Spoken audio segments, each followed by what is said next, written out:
আমরা পেয়েছি সাবেক মন্ত্রী, আওয়ামী লীগের প্রেসিডিয়ামের সদস্য এবং বাংলাদেশ সড়ক পরিবহন শ্রমিক ফেডারেশনের সভাপতি জনাব উবায়দুল কাদের। আপনাকে আমাদের অনুষ্ঠানে স্বাগত জানাই। আপনি আমাদের সময় দিয়েছেন, সেজন্য শুভেচ্ছা ও কৃতজ্ঞতা জানবেন। আমাদের সাথে আরো থাকছেন ডক্টর মোহাম্মদ ইউনুস। ডক্টর মোহাম্মদ ইউনুস, আপনাকে আমাদের অনুষ্ঠানে স্বাগত জানাই। আমাদের সময় দিয়েছেন, সেজন্য শুভেচ্ছা ও কৃতজ্ঞতা জানবেন। জনাব উবায়দুল কাদের, আমরা একটু আপনার কাছ থেকে এটিও জানতে চাইবো, আওয়ামী লীগের হাজারো নেতাকর্মী পালিয়ে গেছেন ভারতে, ঢাকার বদলে যেন কলকাতায় তারা সভা করছেন, মত বিনিময় করছেন, উদ্যানে আড্ডা দিচ্ছেন, ঘরের মাঠে বাদাম চিবুচ্ছেন। যে শেখ হাসিনার পার্লামেন্ট নাকি এখন কলকাতায়, শেখ হাসিনার ক্যাবিনেট সদস্যরা কি সত্যি এখন দিল্লিতে? জনাব উবায়দুল কাদের, এই বিষয়টি আপনার কাছ থেকে একটু জানতে চাইবো আমরা। চলমান বিচার থেকে নিজেকে বাঁচানোর লক্ষ্যেই তিনি এই ধরনের রাষ্ট্রবিরোধী ষড়যন্ত্রে লিপ্ত রয়েছেন। তার এই সকল বেআইনি অপরাধমূলক কর্মকাণ্ডের আমরা নিন্দা করছি এবং প্রচলিত আইনে তার বিরুদ্ধে ব্যবস্থা গ্রহণের জন্য ডক্টর মোহাম্মদ ইউনুস সরকার সহ সংশ্লিষ্ট সকলকে অনুরোধ জানাচ্ছি। জনাব উবায়দুল কাদের, মাফিয়া বাহিনী যারা গত 15 বছর ধরে তার হুকুমে মানুষ ধরছে, কুচুকাটা করছে, সবগুলি ইনস্টিটিউশন ধ্বংস করছে, পলানোর সময় সেই মানুষগুলির কথাও মনে পড়লো না এতিম লীগ জননী শেখ হাসিনা। আজকে ইউনুস কত নির্লজ্জ, তিনি ভারতকে অনুরোধ করেন শেখ হাসিনাকে থামাতে। শেখ হাসিনা আক্রান্ত, আক্রমণকারী নয়, তাকে থামাবে। আক্রমণকারীদের থামান, যাদের সঙ্গে আপনি আছেন, বিবৃতি দিয়ে দেশের অভ্যন্তরীণ বিষয়ে হস্তক্ষেপের জন্য বিদেশিদের প্রতি আহ্বান জানান ডক্টর। এই ইউনুস আমাদের জাতীয় স্মৃতিসৌধে যায়নি, এই ইউনুস আমাদের শহীদ মিনারে যায় না, এই ইউনুস করোনা জাতীয় কোনো দুর্যোগে এই দেশের মানুষের পাশে। ডক্টর ইউনুস আমাকে যখন মন্তব্য করতে বলেছে তার সম্পর্কে আমি বলেছি, তিনি আমাদের সুখে নেই, দুঃখে নেই, কষ্টে নেই, দুর্যোগে নেই, আমাদের দুর্দশায় নেই। আমরা কেন তাকে নিয়ে অত তৎপর? তাকে নিয়ে আমাদের ভাববার কোনো প্রয়োজন নেই। তিনি এবার সাক্ষাৎকারে নতুন নির্বাচন দাবি করেছেন। চিনতে পেরেছেন?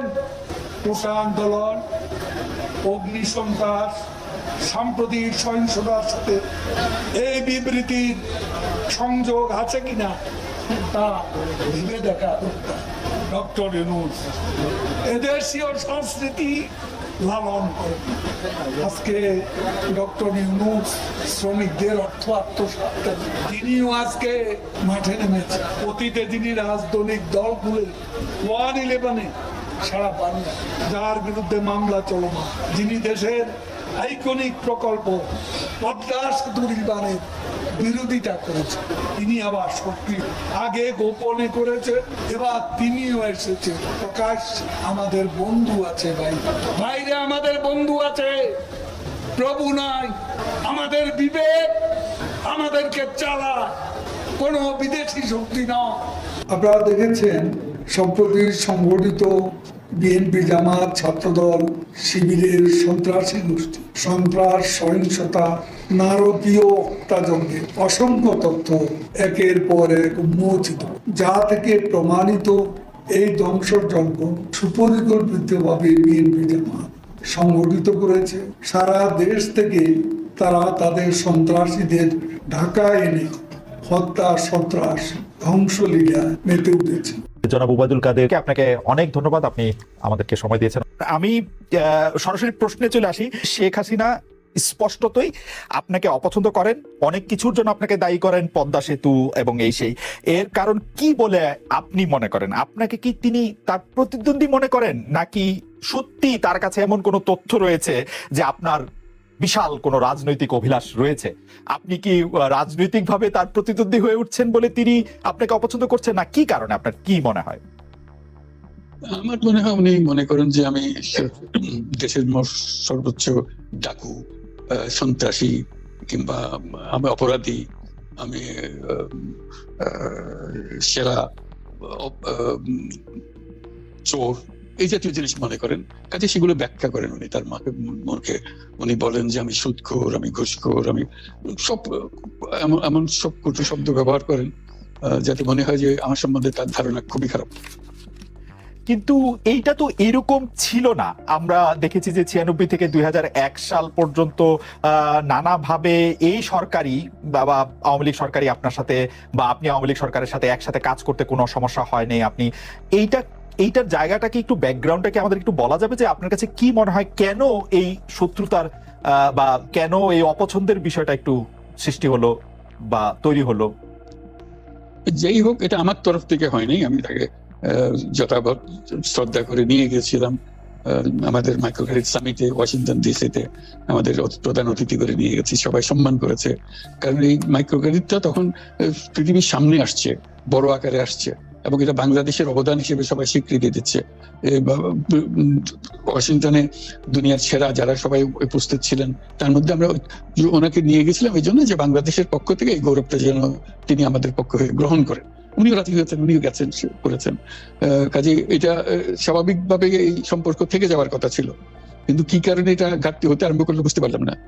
কিছুদিন পর থেকেই ওনার আচরণ এবং তার শব্দ পরিবর্তন হতে আরম্ভ করলো। এমন পরিবর্তন হলো এখন আমাকে চোট বদমাইশ ছাড়া আর কোনো বিষয় উনি মনে করেন বলে মনে হয় না আমার কাছে।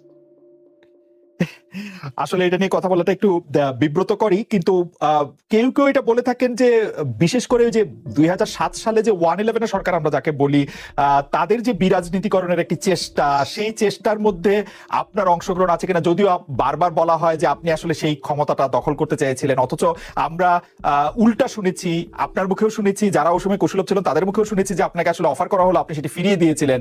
কিন্তু কেউ কেউ আবার বলে থাকেন আপনি একটা লম্বা সময়ের জন্য চেয়েছিলেন। এইটি কি একটা কোনো কারণ হতে পারে? এই ব্যাপারটি কি আমাদের দর্শকদের জন্য মানে বা ইয়েদের জন্য একটু আপনি পরিষ্কার করবেন যে আপনি আসলে রাষ্ট্রের সর্বোচ্চ ক্ষমতায় বা রাজনীতির জায়গায়, দেশ পরিচালনায়, সেগুলিতে আপনি আসলে আসতে চেয়েছিলেন কিনা, চান কিনা, বা ওই জায়গা থেকে?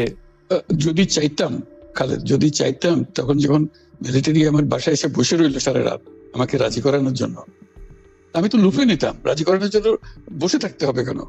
আমি যদি ক্ষমতায় চাইতাম বলে আজ চলেন চলেন, কি করতে, কি কোন জামাটা পড়তে হবে দেখিয়ে দেন, এখনই যাচ্ছি। আমি তো সেটা করিনি। তাদের সঙ্গে তর্ক করেছি, সারা রাত ধরে তর্ক করেছে যে না ভাই আমাকে দিয়েন না, আমি এই কাজের উপযুক্ত না, আপনারা অন্য লোক খোঁজেন। তারা আমার উপরে মন ঠিক করে ফেলেছে আমাকে দিতে হবে। আমি বারে বারে বলতেছি তাদেরকে, তারা নিরাশ হয়ে ফিরে গেল, বললো যে সকালবেলা আবার আসবো, সকালবেলায় আসলে তখন আপনি আমাদেরকে বলেন যে রাজি আছেন। আমি বললাম না, সকালবেলা আসলে একই কথা পাবেন, কারণ আমি তো এটা এমন কিছু না যে মনের মধ্যে সন্দেহ রেখে, দ্বন্দ্ব রেখে আপনাদের কাছে, অত্যন্ত পরিষ্কার ভাবে আপনাদের কাছে বলছি। ঠিক আছে, তা না হলে তো আমি সঙ্গে সঙ্গে রাজি হয়ে যেতাম। কে ছাড়ে যাও আপনাকে দেশের পুরো সরকারের প্রধান হবার জন্য আহ্বান জানাচ্ছে, বাংলাদেশে এরকম কয়জন মানুষ আছে বলবো যে না আমি এই দায়িত্ব গ্রহণ করবো না।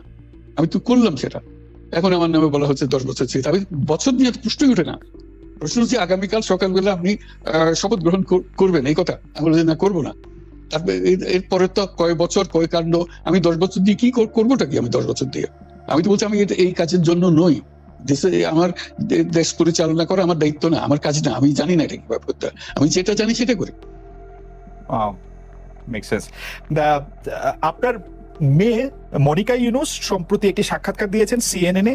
সেখানে আমি তাকে একটু যদি অনুবাদ করি তাহলে সেরকম পড়তে পারবো, যে আমি তাকে উদ্ধৃত করছি যে কোনো এক সময় প্রধানমন্ত্রী শেখ হাসিনা ও ডক্টর ইউনুস একসঙ্গে কাজ করেছেন। আমি আশা করি সেই সময়টা আবার ফিরে আসুক, শুধু গ্রামীণ কিংবা সংশ্লিষ্ট সব প্রতিষ্ঠানগুলোর ভালোর জন্যই নয়। যদি তারা আবারও একসঙ্গে কাজ করেন তাহলে সেটা চমৎকার হবে। এই মনিকা ইউনুসের এই আশা কি আপনারও মানে একই রকম আশা কিনা, যে প্রধানমন্ত্রী শেখ হাসিনা এবং ডক্টর ইউনুস একসঙ্গে কাজ করলে আরো কিছু চমৎকার কাজ হবে, বা এটা আপনি আশা করছেন এরকম কি? এটা কি এখন আমার জন্য করা যাচ্ছে না যে আমি নারাজ করতে চাই না? তুমি ভাবখানা এমন করছো যে আমি আপত্তি করছি, আমি কাজ করতে চাই না। আমাকে যে বললাম চোট বদমাইশ করে রেখেছে, সেখানে কাজ করার তো কথাই উঠছে না। আমার নাম উঠলেই ওনার রাগ উঠে যায়। আমাকে সুদখোর না বললে ওনার মন তৃপ্ত হয় না। আমাকে চুবিয়ে না ডুবালে, পদ্মা নদীতে আমাকে চুবিয়ে না ডুবালে ওনার মনে শান্তি আসে না। আমি কি করে বলবো? ওনাকে বলতে তো হবে, ওনাকে যদি কিছু বলতে হয়। পদ্মা নদীর কথাটা যখন উঠলোই, পদ্মা ব্রিজ সম্পর্কে যে কথাটা সরকারের উচ্চ মহল থেকে এটা বলা হয় যে আপনি আপনার ক্ষমতা ব্যবহার করে বা আপনার পরিচিতি ব্যবহার করে বা আপনার যে একটা সাংঘাতিক রকমের গ্রহণযোগ্যতা সারা দুনিয়াতে আছে, যেটি আসলে ওয়ার্ল্ড ব্যাংক সহ অন্য জায়গায় আছে, সেটি দিয়ে আসলে আপনি পদ্মা সেতুটা বাংলাদেশ যাতে ঋণ না পায় সেটির জন্য আপনি চেষ্টা করেছেন। এই ব্যাপারটা নিয়ে কি আপনি একটু কিছু বলবেন, যে এটা আপনার বিরুদ্ধে একটা অভিযোগ? কি বলবো, এটা বলো, এটা হাস্যকর একটা কথা মুখ থেকে বলে ফেললো চোর ডাকাতের মতো, এটাও আরেকটা বলে ফেললো, এটাই সত্য হয়ে গেল। আমরা যে বারে বারে বিবৃতি দিলাম তখন এটা প্রশ্নই ওঠে না। আমরা বাংলাদেশের নাগরিক হিসেবে আমরা গৌরবান্বিত যে এই পদ্মা সেতুর উপরে আমরা একটা সেতু বানাতে পারবো, এটার জন্য আমরা সবাই চাই। কাজে এটা তো বিরোধিতা করার তো প্রশ্নই ওঠে না। কেন বিরোধিতা করবো? দেশে যে একটা বড় রকমের ঘটনা ঘটতে যাচ্ছে সেটা তো আমরা সবাই সমর্থন করেছি। তিনি বলেই চললেন। এখন একজনে বলতে থাকলে তো আমার করার কিছু তো নাই। উনি এত শক্তিধর যে এখানে আমার কথা তো কিছুই থাকে না। ওনার সরকারের যাবতীয় প্রচার যন্ত্র ওনার হাতে। আমার তো আমার বলার যত তীক্ষ্ণ।